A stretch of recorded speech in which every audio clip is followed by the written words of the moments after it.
Good afternoon, everybody.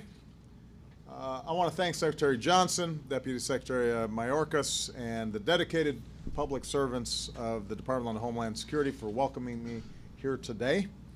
I've kind of taken over your workspace. I apologize for that, but just pretend that I'm not here. I want you to keep working. I did ask who dressed up for this event, and apparently a few were brave enough to admit it. But, you know, in advance of my State of the Union address next week, I've been rolling out my proposals for keeping our economy on track, keeping it growing, making sure we're creating jobs and opportunity for the American people. And that includes the extraordinary opportunities that exist in our digital economy. Yesterday, I announced new proposals to better protect Americans from identity theft and ensure our privacy, including making sure that our kids are safe from digital marketing and intrusions on their privacy based on what they're doing at school. Tomorrow in Iowa, I'll talk about how we can give more families and communities faster, cheaper access to the broadband that allows them to successfully compete in this global economy. And on Thursday, the Vice President will be in Norfolk to highlight the need to continue to invest in the education and skills for our cybersecurity professionals. But today, I'm here at DHS to highlight how we can work with the private sector to better protect American companies against cyber threats. Shortly after I took office, I declared that cyber threats pose an enormous challenge for our country. It's one of the most serious economic and national security challenges we face as a nation. Foreign governments, criminals, and hackers probe America's computer networks every single day. We saw that again with the attack at Sony, which actually destroyed data and computer hardware that is going to be very costly for that company to clean up. Just yesterday, we saw the hack of a military Twitter account and YouTube channel. No military operations were impacted. So far, it appears that no classified information was released, but the investigation is ongoing, and it's a reminder that cyber threats are an urgent and growing danger. Moreover, much of our critical infrastructure, our financial systems, power grids, pipelines, healthcare systems, run on networks connected to the internet. So this is a matter of public safety and of public health. And most of this infrastructure is owned and operated by the private sector. So neither government nor the private sector can defend the nation alone. It's going to have to be a shared mission, government and industry working hand in hand as partners. And that's why I've said that protecting our digital infrastructure is a national security priority and a national economic priority. Over the past 6 years, we've pursued a comprehensive strategy, boosting our defenses in government, sharing more information with the private sector to help them defend themselves, working with industry through what we call the cybersecurity framework, not just to respond to threats and recover from attacks, but to prevent and disrupt them in the first place. And that's where these good folks come in. We are currently at the National Cybersecurity Communications Integration Center, also known as NCIC. I just got a tour and a briefing. I want to thank everybody here, not just from DHS, but from across government and the private sector, because again, this is a shared responsibility. This center is one of the critical lines of America's cyber defenses. These men and women work around the clock, 24/7, monitoring threats, issuing warnings, sharing information with the private sector, and keeping Americans safe. So as a nation, we owe them thanks, and as a nation, we are making progress. We're more prepared to defend against cyber attacks, but every day, our adversaries are getting more sophisticated and more determined and more plentiful. So every day, we've got to keep upping our game at the same time. We've got to stay ahead of those who are trying to do us harm.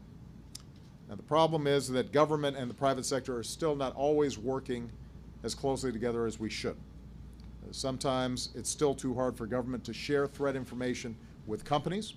Sometimes it's still too hard for companies to share information about cyber threats with the government.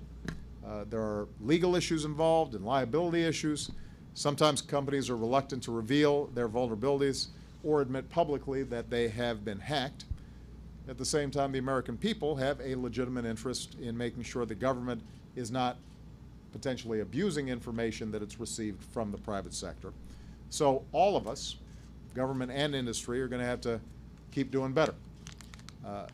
The new legislation and proposals I put forward yesterday will help, especially for a strong single national standard for notifying Americans when their information has been breached. Today I want to announce some additional steps. First, we're proposing new cybersecurity legislation to promote the greater information sharing we need between government and the private sector. This builds and improves upon the legislation that we've put forward in the past. It reflects years of extensive discussions with industry. It includes liability protections for companies that share information on cyber threats. It includes essential safeguards to ensure that government protects privacy and civil liberties, even as we're doing our job of safeguarding America's critical information networks. I raised this issue again and the need for this legislation with congressional leaders this morning, including Speaker Boehner and Leader McConnell. And we all agree that this is a threat that has to be addressed, and I am confident that we should be able to craft bipartisan legislation soon to put these systems in place. We're going to keep on working with Congress to get this done. And in the meantime, we're going to do everything we can with our existing authorities to make sure industry gets the information it needs to better defend itself. Second, we're proposing to update the authorities that law enforcement uses to go after cyber criminals. We want to be able to better prosecute those who are involved in cyber attacks, those who are involved in the sale of cyber weapons like botnets and spyware. We want to ensure that we're able to prosecute insiders who steal corporate secrets or individuals' private information. And we want to expand the authority of courts to shut down botnets and other malware. The bottom line, we want cyber criminals to feel the full force of American justice because they are doing as much damage, if not more these days, as folks who are involved in more conventional crime. Finally, and since this is a challenge that we can only meet together, I'm announcing that next month we'll convene a White House summit on cybersecurity and consumer protection. It's a White House summit. We're not going to do it at the White House. We're going to go to Stanford University, and it's going to bring everybody together, industry, tech companies, law enforcement, consumer and privacy advocates, law professors who are specialists in the field, as well as students, to make sure that we work through these issues in a public, transparent fashion, because they're hard and they're complicated issues. But if we keep on working on them together and focus on concrete and pragmatic steps that we can take to boost our cybersecurity and our privacy, I'm confident that both our privacy will be more secure and our information, our networks, public health, public safety will be more secure. We're going to keep on at this as a government, but we're also going to be working with the private sector to detect, prevent, defend, deter against attacks, and to recover quickly from any disruptions or damage. And as long as I'm president, protecting America's digital infrastructure is going to remain a top national security priority. In closing, I want to say one of the areas I'll be working with Congress is to ensure that we don't let any disagreements keep us from fulfilling our most basic responsibilities. You know, last week's attack in Paris was a painful reminder that we have no greater duty than the security of the American people.